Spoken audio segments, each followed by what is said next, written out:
As you saw, new NBC News Wall Street Journal polling shows Hillary Clinton with an 11-point lead over Donald Trump in a four-way race, a 14-point lead in a two-way contest. The poll was done after Friday's release of the tape of Donald Trump talking about women in vulgar and degrading terms, bragging about being able to force himself on women, grabbing them by their genitals and getting away with it because he's famous. It was an unprecedented backdrop, certainly for a presidential debate, but anyone who was expecting a contrite Donald Trump to show up last night, well, they got the exact opposite. Yes, I'm very embarrassed by it. I hate it, but it's locker room talk. If you look at Bill Clinton, far worse, minor words, and his was action. Honest Abe never lied. That's the good thing. That's the big difference between Abraham Lincoln and you. But if I win, I am going to instruct my Attorney General to get a special prosecutor to look into your situation, because there has never been so many lies. Believe me, she has tremendous hate in her heart. Well, that's how it was last night. Trump in full-on attack mode. Some of his most loyal supporters loved it. More from Randy Kay. Donald Trump supporters in Ambridge, Pennsylvania, fired up about his debate performance, especially the women here. Who do you think won the debate? Oh, Trump. He destroyed it. He killed it. He was much stronger last night than he's been so far. Stronger on the issues, his supporters say, and stronger on offense, too. Those we spoke with thought Trump's decision to invite several women who once accused Bill Clinton of sexual assault or harassment to the debate was brilliant. I like the idea that he had those women who Hillary went after Bill Clinton assaulted them. She was accused of assaulting them. It was never proven. Well, he paid out money to one of them. Doesn't mean it was proven, though. I'm just for the record. But why would you put out money? A lot of Donald Trump has settled cases as well that he says he's never admitted guilt in. So well, I listened to the women, and I believe them. Most here thought that stunt successfully rattled Hillary Clinton, even though the accusers were not allowed to sit in Trump's family box. Hillary Clinton started it. She brought Mark Cuban. So if Mark Cuban can sit there, Trump can do the same thing. I don't know if I would have put him on display, no. But like I said before, I think he's pulling out all the stops. All the stops after Trump was heard on a leaked audio tape boasting about groping women and grabbing their genitals. Trump apologized again on the debate stage, then said he never actually did those things. Some supporters here refused to even discuss it. let me talk about the tape that was released on Friday. The Access Hollywood. I literally, I don't care. You don't care that he talked about groping women? You know what? Because I have brothers, and I can guarantee you, my dad was a basketball coach, and I can tell you with confidence, they all said the same exact type of stuff. Her husband accepted Trump's explanation that it was locker room talk, then took a page out of Trump's book and blamed us, the media, for vilifying Trump. You guys hold a trial. You guys find him guilty. Not trying anymore. No, but that's what the media does. They take words and they make a huge leap over basically a Grand Canyon, and they said he's a sexual predator. It's never happened. He said a few words that he regrets. And he wasn't the only one who took issue with us. Why do you guys constantly lie to us? I don't think we constantly lie to you. Why are you working for Clintons? I don't think you are. Okay. You guys are liars. You are biased. And we're not dealing with it no longer. Those who did talk with us about the tape said they were offended, but don't expect that to change their vote. I didn't like it, but it's not enough to discount them in the election.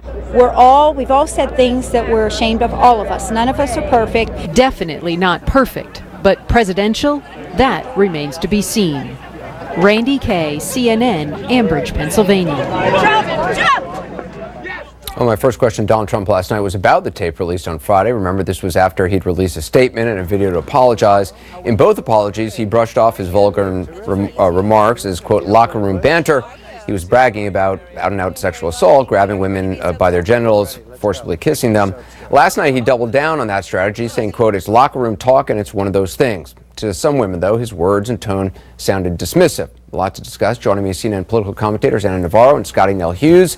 Anna is a Republican strategist. She does not support Donald Trump. Scottie is a Trump supporter. So, Anna, well, many of Trump's supporters seemed certainly to give him a pass on this tape. Many people found this tape so offensive because it was Trump describing what is, by definition, sexual assault. I did press him on that point at last night's debate, and I just want to play part of that. That is sexual assault. You brag that you have sexually assaulted women. Do you understand that? No, I didn't say that at all. I don't think you understood what was said. This was locker room talk. I'm not proud of it. I apologize to my family. I apologize to the American people.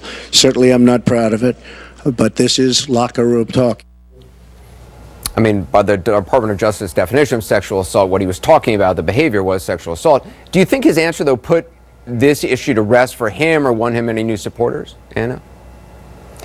I don't think it won him any new supporters. I think it didn't lose him any of his core supporters. In fact, I would tell you that I think what he did yesterday, bringing out those 4 women, parading out those 4 women with a history with Bill Clinton and Hillary Clinton, actually energized his base. They've been wanting him to hit hard, even if it means hitting below the belt.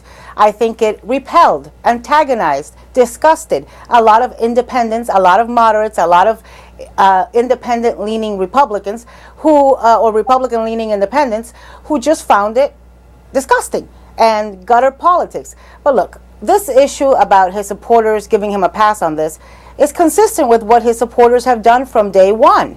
When he said, talked about Megyn Kelly's menstrual cycle. No, it wasn't about menstrual cycle. When he mocked a reporter with a disability, I guess, I don't know what, he was scratching his neck or something.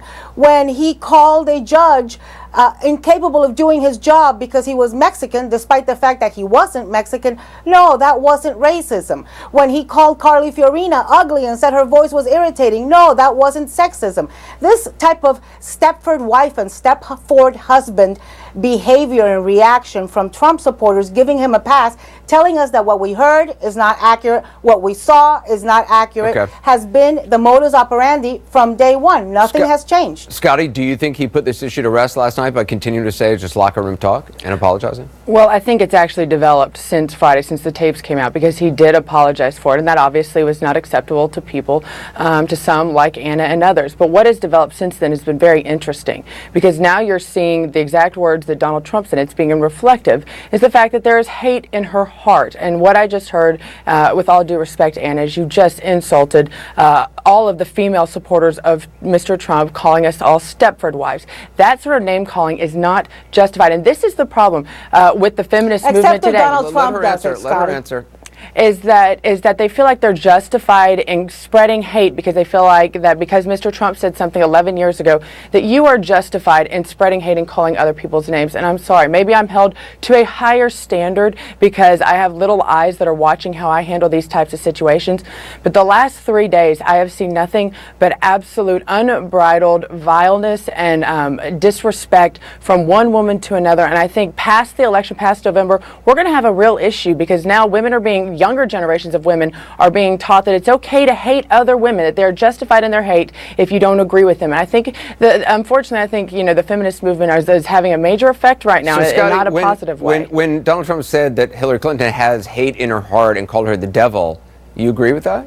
When I look at Hillary Clinton, she can look at a mom whose son is in a casket and lie to her in her eyes and say that the reason why her son died was because of a video. And then later on go on national television and say that woman, that the mother herself was obviously didn't hear her right, that there was something wrong with her. When I look at a woman who can laugh talking about a rapist that she was able to get off of a 12-year-old girl, I think there is something very much wrong with Hillary Clinton in this side. I mean, you've never heard the apologies. It's never been a sincere apology to the people she's insulted. She says, I'm sorry, you know, that I said it. I'm not necessarily sorry for calling those people those names. She, you know, that's what scares me about Hillary Clinton right now. Where Mr. Trump does apologize. Anna, do you see a double standard in Trump supporters who want, you know, say Hillary Clinton hasn't given sincere apologies and yet Donald Trump, for the first time ever, apologized just this weekend?